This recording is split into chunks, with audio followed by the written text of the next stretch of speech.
ভোরের আলোদের লুকোচুরি খেলা প্রায় শেষ। একটা স্টুডিও, অনেক আগে যে স্টুডিওর কথা ভাবতাম, ড্রিম সিকোয়েন্সের মতো, D for dream, D studio, D TV, D channel, সেই রকম স্টুডিওর কিছু ক্লান্ত জিনিসপত্র। আর ঠিক বাইরে একটা প্রাসাদোপম বাড়ির পাশেই এই অ্যাকুরিয়ামটা পাড়ি দিয়ে একটা জানালা, তারপর একটা রাস্তা, নিচে গাছপালা। চারতলার এই জানালা থেকে দূরে ভোরের আলো আধারের লুকোচুরি। আর আমাদের মিঠু এখন তার নেস্টে, ক্যাটফিশেরা ঘুমায়। মজার ব্যাপার হলো, কয়েকদিন আগে মাছেরা কীভাবে ঘুমায় আমি সেটা আবিষ্কার করছি। আমার মনে হচ্ছিল এই ক্যাটফিশগুলি বুঝি মরে গেছে।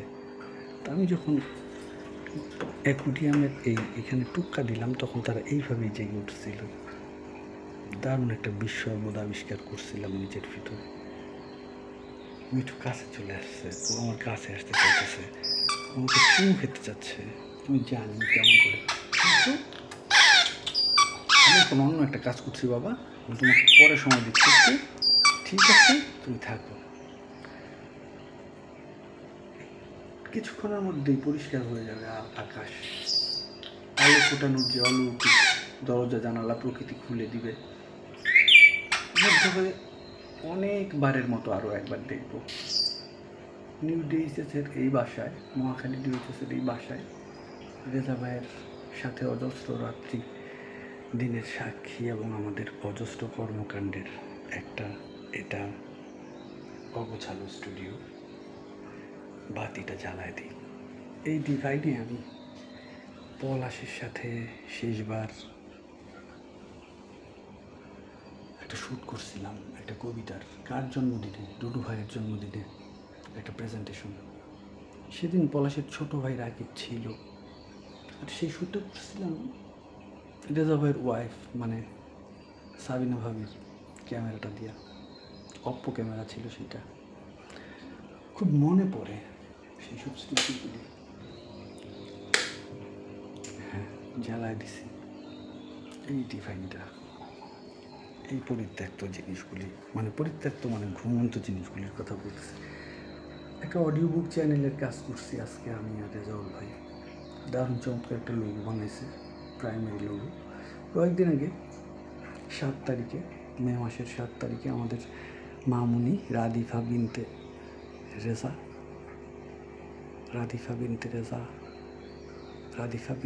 3-3-6 8 অক্ষরের একটা কবিতা লিখব। ওর জন্মদিন গেছে, আমি উপস্থিত ছিলাম না।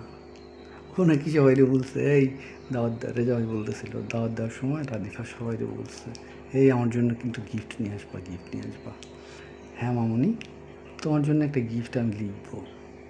8 অক্ষরের একটা কবিতা, 8-8-64 বর্গাক্ষর একটা কবিতা বিন্যাস। সেটা 8 বার, বা তোমার কততম জন্মদিন 8 বারই লিখবো। 8 অক্ষর যেহেতু, বা তোমার কততম জন্মদিন ততবার লিখবো তোমার নাম, রাদিফা নামটা। এই গিফটটা বুঝতে হলে তোমাকে অনেক বড় হতে হবে মামুনি। প্রাণপণে দোয়া করি তুমি অনেক বড় হও, আলোয় আলোয় উদ্ভাসিত হোক তোমার জীবন। ছোট্ট রাদিফা যখন তার জন্ম, সেই বছর, তারপরে রাদিফা আস্তে আস্তে এইভাবেই ফুলগুলি ফুটে ওঠে পৃথিবীতে। মানুষেরা বড় হয়, মানুষেরা মানুষ হয়ে ওঠে। অন্ধকার আর আলোর দ্বন্দ্বযুদ্ধে সভ্যতা, মেকি সভ্যতা বনাম আসল সভ্যতা, এইসব রাস্তার মহারথী হও তুমি। এইভাবেই মহারথীরা যুগে যুগে আসে। এইভাবেই অলিখিত, অবলা, না বলা দুয়ারা জারি থাকে, প্রার্থনা সঙ্গীতের মতন। যা বলতেছিলাম, গতকাল রাত্রে নাজিমুদ্দিন, মোহাম্মদ নাজিমুদ্দিনের, আমার ফ্রেন্ড লিস্টে থাকা একজন ভালো বন্ধু, খুব ভালো একজন লেখক, থ্রিলার লেখক এবং বাতিঘরের প্রকাশক, একজন সংসপ্তক, একজন যোদ্ধা।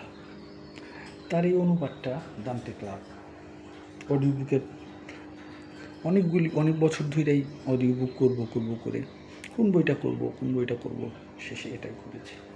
রাফ কয়েক মিনিটের কিছু সিকোয়েন্স করছি, তারপরে এই ক্লান্ত স্টুডিওর জিনিসপত্র আরও অনেক কিছু আছে, এটার মধ্যে ল্যাপটপ ডেস্কটপ অনেক কিছু আছে। এইটুকুকে ধরে রাখার জন্যই আমি এই রুমে এসেছি। এখন বোনাস হিসেবে অনেক কিছু পেয়ে গেলাম। এইভাবেই জীবন আসলে কেড়ে নিতেই আমাদেরকে অনেক কিছু দেয়। ধন্যবাদ জীবন। একটা শিরোনাম, যেটার শিরোনামটা জন্ম হবার সাথে সাথেই ওটার রূপকল্প আমার ভিতরে বিগ ব্যাংয়ের মতো স্ফুরিত হয়েছিল, মহাবিস্ফোরণের মতো। একটা শব্দের ভিতর দিয়ে, একটা বাক্যের ভিতর দিয়ে কত বড় একটা কনসেপ্ট। শিরোনামটা সম্ভবত না এরকমই, সায়ান্নে সূর্য যখন, মানে সূর্যটা যখন ডুবে যাওয়ার কাছাকাছি। সূর্য মানে আফতাব, আমার নাম তো আফতাব। আর রোদ্দুর, আমারে তো ডাকে একজন, দূরের রোদ, যেহেতু রোদটা দূরে থাকে, কাছের না। নিধি আফরিন চমৎকার একজন কবি, সে এখন পরবাসী, আরবিয়ান স্টেটে আরবের কোথাও থাকে, স্বামী সন্তান নিয়ে কিছুদিন আগে গেছে। কিন্তু তার মনটা খাঁচায় বন্দি রিংনেকের মতো ছটফট করে টের পাই অনেক দূর থেকে। সে আমার খুব ভালো কবি বন্ধু। আমাদের শেষ যুগল স্বপ্ন একটা গান, সেটার কথা হয়েছিল, একটা ফোক ধাঁচের গান। যে গানটা সে লিখছিল, আমার একটা গান, সেই বাউল একতারা ছাড়া বাউল। গল্পটাও খুব ভালো বলে, ওর মুখে একদিন শোনাবো। আর গানটা ছিল ডাফ বেস, ডাফ আরব এবং তুর্কির একটা ইনস্ট্রুমেন্ট। সেটা কীভাবে আমাদের মধ্যে চলে আসলো, সেই গল্পের গান বলবে। যাই হোক, দান্তে ক্লাব ছিল অডিও বুকের প্রথম রেকর্ডিং। গত রাত্রে একটুখানি করেছি। আজকে এটার জন্য আলাদা একটা প্ল্যাটফর্ম করব ভেবে ইউটিউব চ্যানেলও একটা বানাইছি। চ্যানেলটার নাম সম্ভবত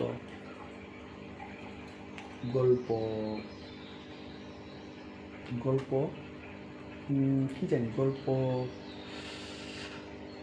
যাই হোক, গল্পের সাথে কি জানি আছে, মিস করতেছি। ইদানিং এরকম হয়, প্রয়োজনীয় ওয়ার্ডগুলি, এটাও ক্ষিপ্ত মহাপ্রকৃতির ষড়যন্ত্র অংশ।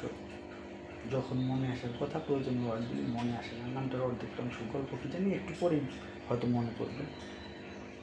আমি এটা সবাই প্রথম সাবস্ক্রাইবার, আমি সেকেন্ড। জিসানের সাথেও অনেকদিন পরে কথা হয়েছে। বয়তিবাড়ির জিসান খুব ভালো একটা ছেলে, ভালো একটা ছোটো ভাই, স্বপ্নবান, মিডিয়া, সিনেমা, নাটক নিয়ে স্বপ্ন দেখা একটা মানুষ। সেই সাথে আমাদের ওটিটি প্ল্যাটফর্মটার বিষয়েও কথা হয়েছে। জিসানের সাথে রেজাউল ভাইয়ের কথা হয়েছে আজকে ফোনে, কাজ করতে করতেই। জিসান সম্ভবত রামপুরায় আড্ডায় আছে, বলেছি আজ দেখা হবে। আর আরও বলেছি ঈদের দিন একজনের জন্য রান্না করব। সেও আমার এক বন্ধু, অনেক ভালো বন্ধু, সুমাইয়া বন্ধু। সবাই ভালো থাক। কথার পিঠে কথা আসতে গেলে মহাকাব্য হয়ে যাবে এইভাবে। সো এখানেই থাক। নাজিমুদ্দিন ভাইয়ের কথা বলতেছিলাম, মোহাম্মদ নাজিমুদ্দিন। আমি তার অনেক বড় ভক্ত। দাদা ভিঞ্চি কোড সহ তার অনেক অনুবাদ আমি পড়ছি। The silent of the lamb, the Vinci code, আরও অনেকগুলি। তারপরে ওই যে ইলোমূর্তি নিয়ে আরও একটা লেখছিল না, ড্যান ব্রাউন, ভিঞ্চি কোডের পরে, ওটাও পড়ছি। এবং বাতিঘরটা কত চমৎকার একটা পাবলিকেশনস, এবং তার মৌলিক বইগুলি অনেকগুলি পড়ছি। তাকেও আমার অনেক কিছু বলার ছিল, বলবো হয়তো কখনো, যদি সময় হয়, সুযোগ হয়। সবাই ভালো থাক, পৃথিবী ভালো থাক, ভালো থেকো আমার ডিভাইসেরা, প্রিয় মাই স্ট্যান্ড, বুককেস, আর রাধিকা মামনি, আর ভোরের আলো লুকোচুরির মুহূর্তটা এখন ফুটে ওঠে না আলো, এখন পরিষ্কার দেখা যায় না বাইকটা। ভালো থাক মহাপৃথিবী, মহাশূন্য, খণ্ডাংশে পরিপূর্ণ জীবন। ভালো থাক সব, ভালো থেকো মিঠু। সারা, গুড মর্নিং।